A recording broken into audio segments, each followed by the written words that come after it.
Welcome to Empowering the Next Generation podcast. I am Helen Veru.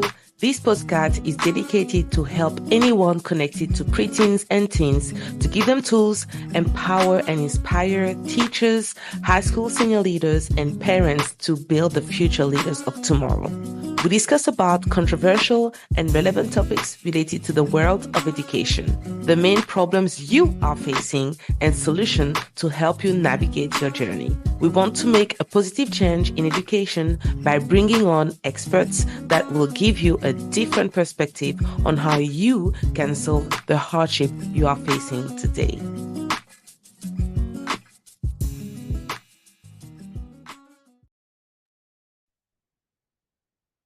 Hello, everyone, and welcome to Empowering the Next Generation with me, Coach Helen. I'm so glad that you're here with us listening to this amazing podcast where we are actually helping you to solve real problems with real solutions. And here today we have an expert who's been in education for 16 years. His name is Rob Macleod.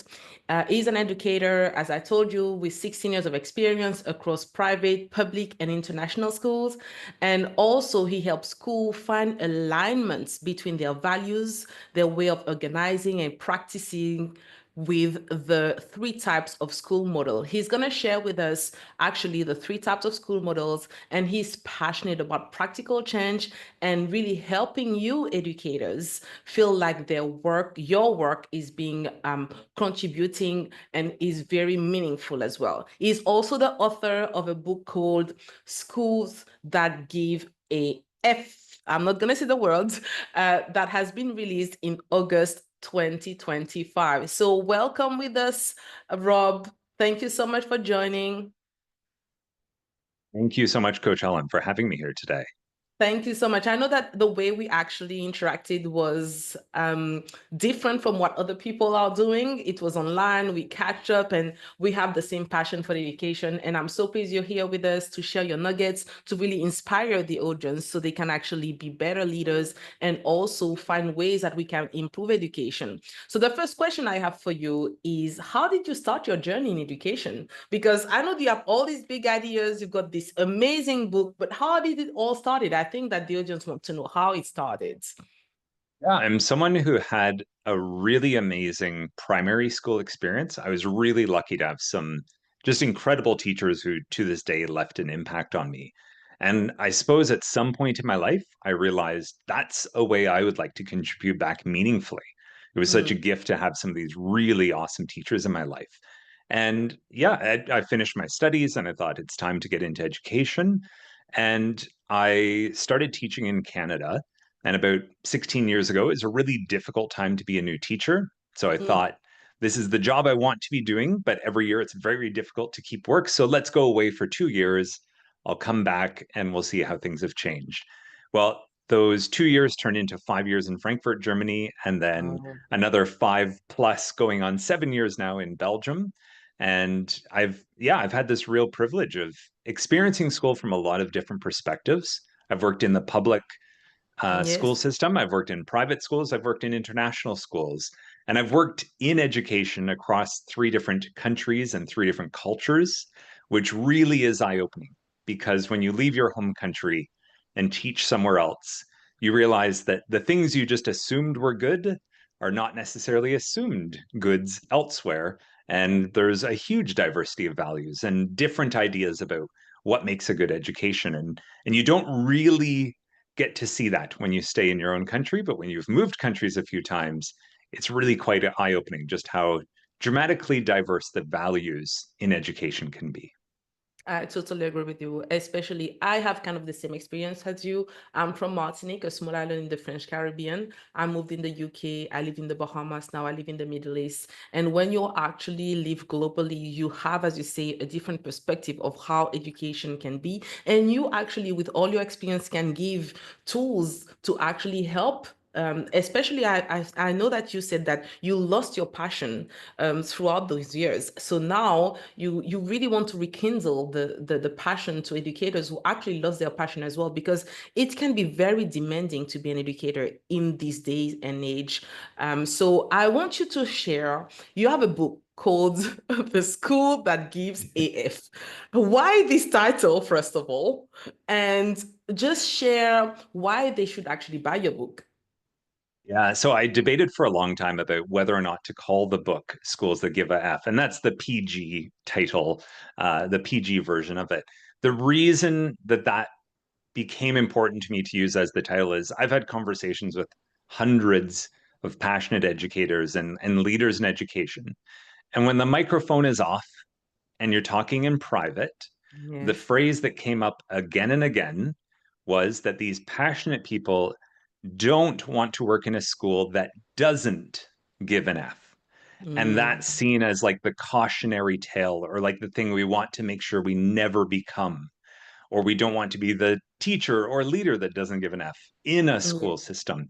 That's like the nightmare version for a passionate educator. So, because that phrase kept coming up again and again, I actually wanted to own it and use it and Nice. say, well, hey, when we're not in front of a school and when we're not in a professional setting, this Mm, passionate way of talking about our work is the way we describe it. So I'm mm, actually going to use the words that I hear in private, and put them on the front of the title, on the front cover, because that I think that title, it's also a bit playful and energizing to say, yes, sometimes you lose your energy, sometimes you lose that fight, that push, and my hope is even just the title is re-energizing for people. It might be professionally disqualifying in some circles, but I also think the people who resonate with it, um, that's who the book is for anyways. So yeah, that's why the title.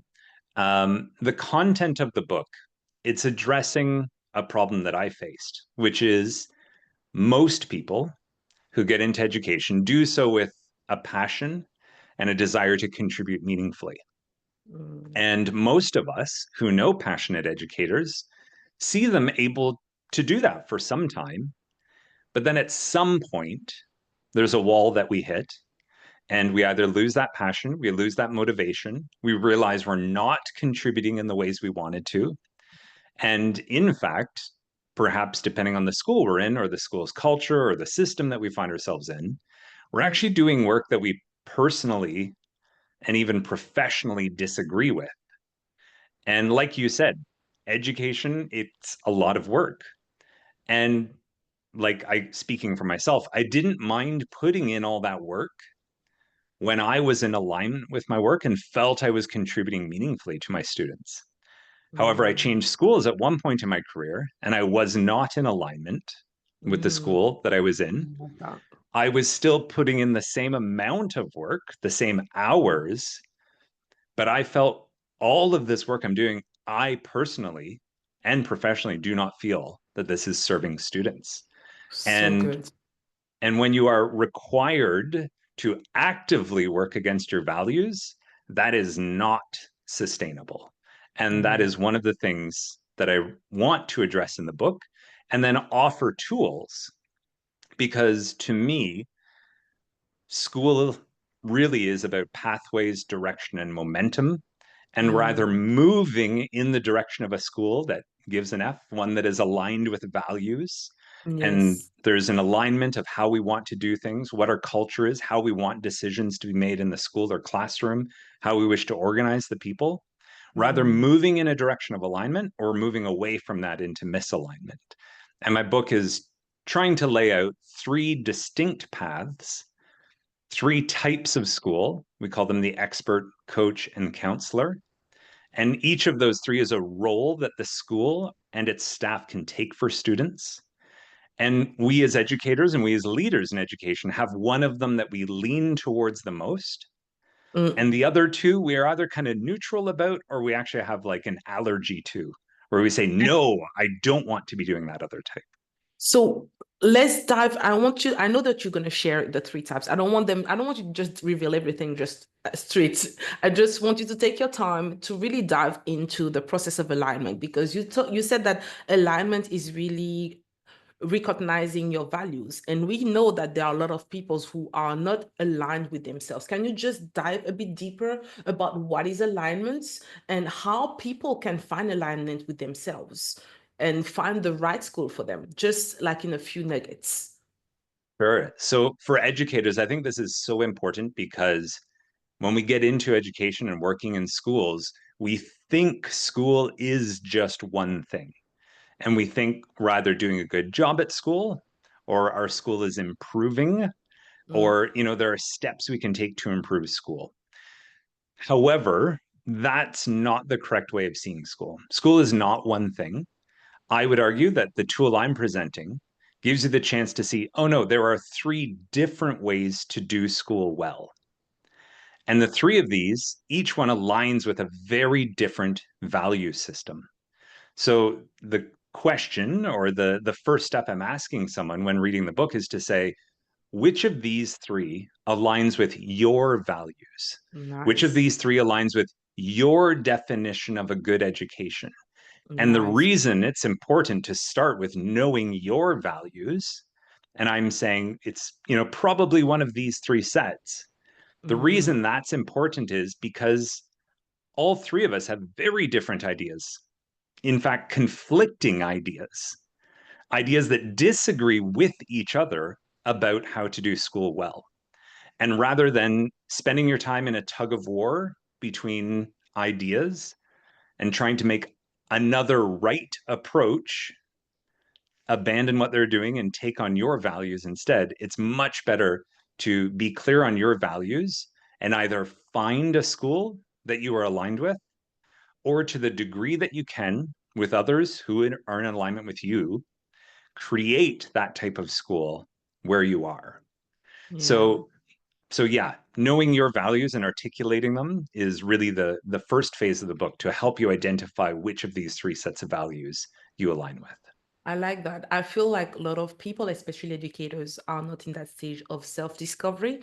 As you said before, you started school because you had a passion for it, but you never really took time to discover who you are and the kind of a person that actually identify your personality. You didn't really take time to know your strength, your skills. And I feel like this is something that is missing big time in education, especially when you lose your passion as a teacher. You lose your passion because at some point you realize, is it really for me? And I feel like there are a lot of teachers, educators who are in there on the long term for the wrong reasons.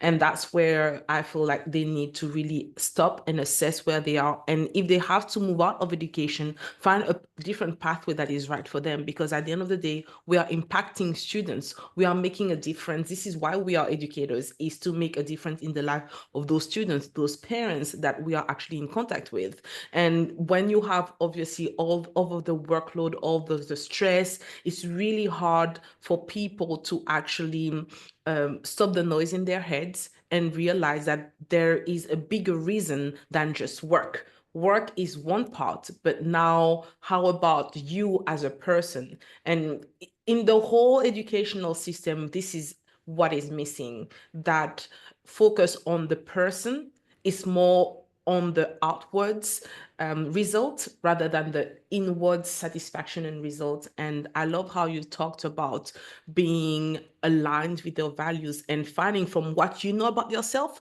finding the type of school that is best for you. So now let's dive into the three types of school because you've been wanting to share it for a long time. So let's dive into the main topics. What are the three types of school that can really empower schools and So educators?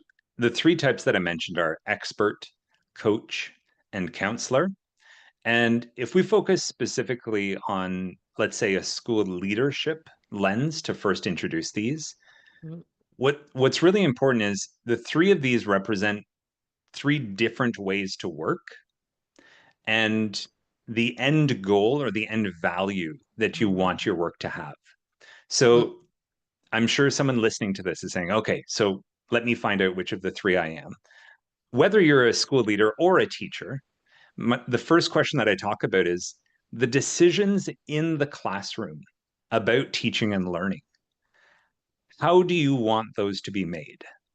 And the three answers to me are either you want decisions about teaching and learning in the classrooms, either for yourself as a teacher in your classroom or as a school leader, when you think about the classrooms in your school, do you want those decisions to be made with autonomy, collaboration, or negotiation with students? mm. Okay. So experts wish to work with autonomy. coaches in collaboration across the staff, and the Mm, counselor wants to work in negotiation with the student. So these are three very different ideas about how we make the teaching and learning decisions. And one of them works best for you. And the way I would connect this to school organization and culture around decision making is to give each of these three a shape. And the shape informs how decision making is done in the school and helps us to really see how they differ, and that each of them can be done well. Each of them has pros, each one of them has cons, but just because they're different doesn't make one better. These are just three different approaches. So the expert wanting to work with autonomy, I use the shape of a pyramid. And here, the decision making is concentrated at the top of the pyramid. So the head of mm, school or the leader decides for the staff below them with autonomy. And the teacher in their classroom, they are the top of the pyramid in their classroom. And they are making decisions about the teaching and learning for their students. They get to have the mm, autonomy to use their professional discernment to choose, to customize, to bring what they see as best practice to their classroom. And I'm not a big Harry Potter fan, but I kind of make the analogy of Hogwarts here, where each person who's coming in to teach is like a master, an expert in their area. From mm, class to class, things look quite different, but it's because each teacher is given the autonomy to teach in the way that they see best fit and to bring the resources, the activities, the experiences, the assessments, the way that they want to do them in service of the student. mm. The, Nice. the second one being the coach who wants to work in collaboration, I use like the shape Mm. of a star. So here, that Okay. pyramid at the top has shrunk a bit. There are fewer things that the head of school has full say on.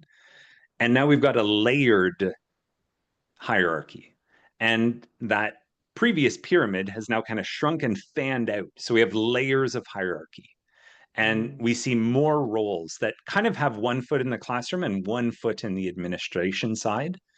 And there are more people on staff who have more of a say. Now, some voices have more influence and more sway and more decision making power than others, but there is a move towards a more democratic approach to decision making. And the way that reflects in the classroom is your classroom, if we were both coach teachers working in collaboration, let's say we're both teaching grade 3, for example, what you're doing in your room and what I'm doing in my room mirrors each other because we're using mm, a shared school wide approach. Now, you and mm, I, we've given up some autonomy because now we have to do this shared school wide approach, but we also gain a lot in terms of efficiency and effectiveness because now you're not responsible for all of the work in your class, nor am I. And you can handle making the rubrics, I can handle making assessments, someone else can handle making this thing, and we're sharing all of these resources. And if mm, a student switched from your class to mine the next day, it would be almost seamless because what you're doing in your room matches my room, and the grades above and below us, we're using similar programs. So there's a real school wide coherence. The third and final is the counselor, which we're representing with a circle. And we're saying here that the hierarchy has actually been flattened. So there is no longer decision making invested in a role like a head of school or a staff member. Rather, anyone in the school, staff, students, or even parents, can have an influence on school decisions if they're willing to participate mm, in the processes to have conversations that are aimed at finding consent between the people involved. Now, it would take maybe an extra 20 minutes to give you all the nuts and bolts of exactly how that works. If this is new to you and you haven't seen this, I highly recommend the documentary School Circles from 2018. It follows, I believe, 8 or 9 schools that use this approach and goes into great detail about how this is done. Because usually when I mention this, there's a lot of questions. And certainly it's not a very common approach yet in mm, schools, but you can find it all the way around the world. And the way that looks in the classroom, the negotiation with a student requires the teacher and the student to work together like a counselor to ask questions to help students to be self directed and negotiate what they want to learn, when, how, with whom, over what course of time, what assessments will look like, etc. And the teacher, it's not just a free will of the student saying anything, the teacher's negotiating, and there's usually some kind of a transdisciplinary curriculum or a set of skills that they are required to practice. And it's that teacher's job to step in and negotiate to say, oh, you want to follow, an inquiry into safe drinking water. Well, there are these skills we still need you to practice in doing so. And let's find a negotiation that you'll still meet the school's requirements and you can pursue what is most meaningful and most interesting to you. So usually when people hear that, they can instantly see, oh yeah, there's one of those that I like the sound of the most. And there's usually one or sometimes even two where you go, oh no, I wouldn't want that. I want to stay away from that. So I've got another like 12 things we could look at, but to me, that's the main one is as a passionate educator, how do you want to be contributing? How do you want your work to happen? What do you want informing those teaching and learning decisions in your classroom? Autonomy, collaboration, or negotiation? So is it related as well to the head of the school? Because I feel like what you've been sharing, it's mainly focused on the type of leader that you are actually working under. But even the leaders sometimes don't even know they are again in school for the wrong reason. So if they don't know what kind of approach they want, because when you say this, it sounds wonderful. I love the idea when you have the expert, the coach, a counselor. I think is different type of people that you can use in schools. However, now how to implement that, because it takes a lot of change in terms of thinking, because it's not everybody who have the mindset of a coach. And especially in the school, you can have maybe a few teachers who are coaches. But now, even like you can have a lot of teachers who are coaches, but the head of school is like an expert. It's like a mixture of so many things. So how that this great idea of the three types of school can really come into fruition without really adding to the workload of teachers, because we know that we have already a lot to focus on, especially with the curriculum. How can you bring all of that in a timely manner where everybody knows what to do and it doesn't allow us to waste time and it can be effective as well? Yeah, I would say it's actually the opposite problem, which is because we're not addressing this, school is much less effective and we are wasting a lot of time, energy, and resources caught in a tug of war between these three. And we already experience the consequences of misalignment or conflicting values in our schools.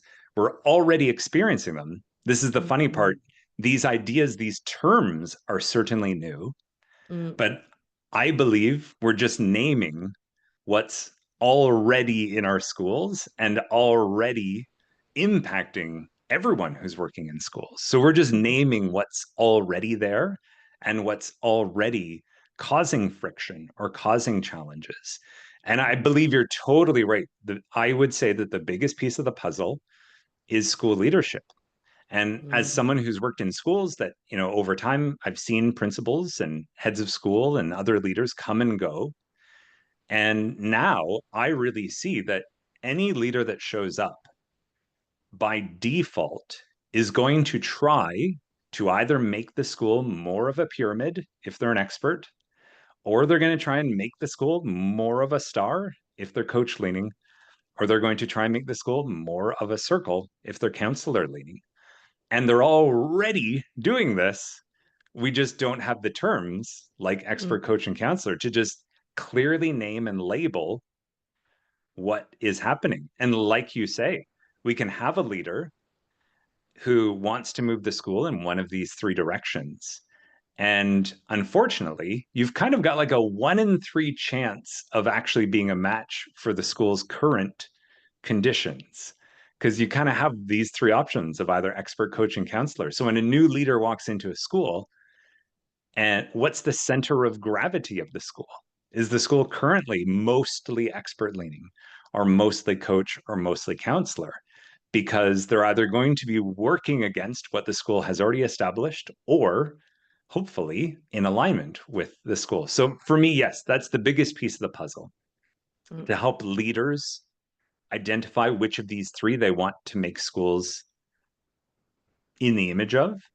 And then the mm, next step, when we can start to use this language, is for school boards or systems to choose intelligently and say, ah, yes, we've got these three approaches, but one of them will be the best fit for a school's context.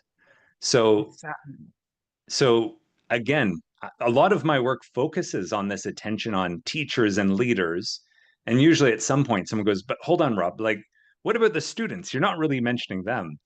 And Mm, for me, of course, this work is in service of students. But if we don't have the staff and the teachers who are the ones who show up and do the work in schools, if we don't have that alignment and high functioning with them, it's not serving the students. So, what I would say is there is one of these types that serves a school's context. Now, in that context, I would include who are the students? What are student needs? What are student backgrounds? What's the academic focus of the school? Are we generalists? Are we specialists in something? What's been the history of the school? What's the overall center of gravity between these three types with the current staff? Where does the school need to be going? Are there threats to the school if it doesn't change its current values, etc.? So I list almost 50 criteria to consider in the book in order to help schools identify, okay, which of these three is the best fit for our school's current context in order to serve students.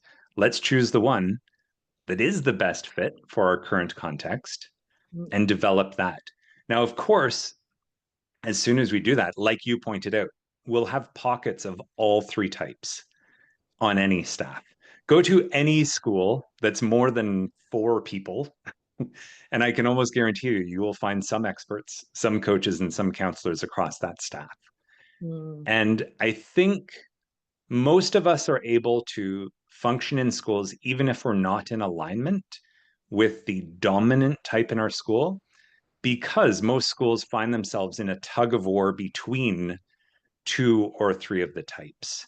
And we kind of have like enough of our needs met, but it's a watered down version of our type. So mm. we get a little bit of satisfaction because some of the parts of our school align. But when I look around at the schools that are very high functioning, and I don't even necessarily mean just academically, I also mean high functioning socially. Like the biggest test for me is, do the people want to be there? That's it. Do the staff want to be there, and do the students want to be there? And when you find those schools where the staff and students want to be there, if you go under the surface of why is that the case, schools have figured out what I'm talking about, but without this map, without these words. They got clear on what their values are. They found people who are in alignment with those values, and they're doing a healthy or high functioning version of that type, whether it's expert, coach, or counselor. If Mm. you do one of these well, your school will be far better off than doing a mediocre version of 2 or 3 of the types. So More isn't better here. it all come with the leadership. Once the Yeah. leadership knows what type of school they want, then everything flows. And what we have nowadays is more leaders who are just, as you say, are there by default. They sometimes they are not, they don't want to be there, but they are there because. And we just don't want that. We want them to think a bit deeper. I know there are a lot of coaching around leaders. There are so many things around the world that can help leaders to really focus on how they can actually impact schools. But alignment, your words like speaks to me. This is why I talk about I have the wise school methods where I talk about wisdom. I feel like this is what is missing as well, because we can have all these kind of programs, so many things around, but if it doesn't align with you as a person, if it's not connected to, I believe as well, to something bigger, the purpose, the mission of why we are doing this, even why we are educators, this all of these programs are not really effective. It's not going to make a difference in the life of the people that we are serving. And I feel as well that over the years, we tend to focus a lot on the students, but we really neglect the well-being of teachers when they are the one who are the actors of the of what the school can be and how the student can actually grow and evolve and how they can actually help the parents to help their children as well. I'm really focused on really developing leaders, on igniting 360 school, not just teachers but parents as well. There is so many things that we leave out when it comes with parenting. A lot of parents don't know who they are as well. Again, this alignment, these values, they don't know nothing about that. So it all comes with the heads who have a clear vision of who they are, then they can implement all this stuff across the board. It's not just to one specific stakeholder. And I feel like there is so much to be done in the field of education. And Rob, one last word. What would you say to anyone listening to us about whatever you shared? Just give them a word of encouragement so they can say, you know what, I've left with something meaningful and now I can use it and apply it in my everyday life. Yeah, so I would say that the number one way that this work has impacted how I show up in a school is in terms of communication.